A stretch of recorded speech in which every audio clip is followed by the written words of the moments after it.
Hey guys, what's up? This is Insanity, and I have some more gameplay footage of the Black Ops 3 beta sniping on PC. This is yet another compilation video, and it features clips from 3 different matches. All 3 of the matches had clips featured in a beta-tage, so some of it will be familiar, but most of it should not be, and is mostly new. I originally considered actually compiling the rest of the sniping videos into his compilation, because I only have about 3 sniper videos left that I want to compile, and I don't think I do a whole lot of sniping in those videos. But I think that I already have enough footage to work with here, so it's not really necessary.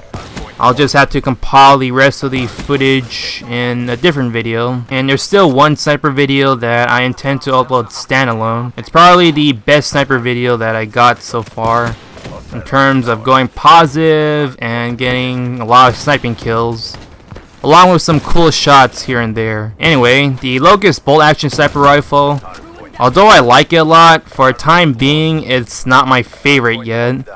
My favorite still goes to the Springfield or the L96, although I like the Springfield a lot, and I have a love-hate relationship still with the L96 and Black Ops 1. But there's definitely a lot to like about the Lolcuz sniper rifle as a bolt action. Well, the main thing is obviously that it has a lot of ammo to work with. But I think the other crucial thing is that as by base stats with no attachments factored in, it's still a very good sniper rifle on its own. And in fact, I don't feel like there's any attachment that is absolutely necessary on it. In previous Call of Duties, extended mags is probably the most ideal attachment, especially since bolt actions in the past did not really have a whole lot of ammo to work with.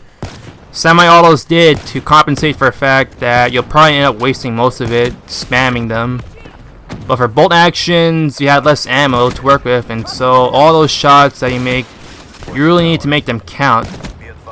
Other attachments for bolt actions in the past that you probably used would be either FMJ, or probably the thermal scope, or maybe variable scope, but generally speaking, extended mags was kind of crucial on bolt actions in the past, so there were some attachments. In other words, there were some attachments that were absolutely necessary in bolt actions in the previous Call of Duties, but for the Lolcuz sniper rifle, I feel like it's very good by default, and so this gives you lots of options to work with in terms of attachments. Extended mags is absolutely not necessary since the Lolcuz has so much ammo to work with. Fast mags is not really crucial. I think the reload time on the Lolcuz is pretty reasonable for the amount of ammo that you have to work with. The thermal scope is great, and it's probably the best thermal scope ever, but you don't really need it that much. It gives you a pretty good advantage, but you can definitely work without it.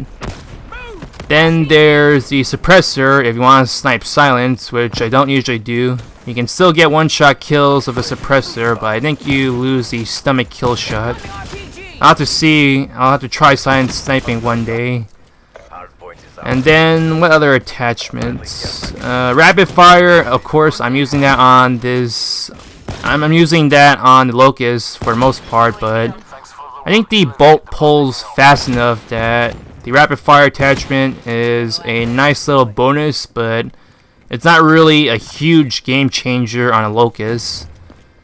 And then what else? Oh yeah, the ballistic CPU.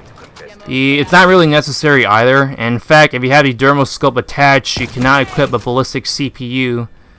But I think that the sway on the Lolcuz is not terrible either, so you can equip it if you want, but it's not necessary at all. And therefore, since there's no real mandatory attachments on the Lolcuz, you can work with it any way you like to, and that's a good thing about it. But yeah, so that's the gameplay and commentary. Hope you enjoyed it, and Insanity is out.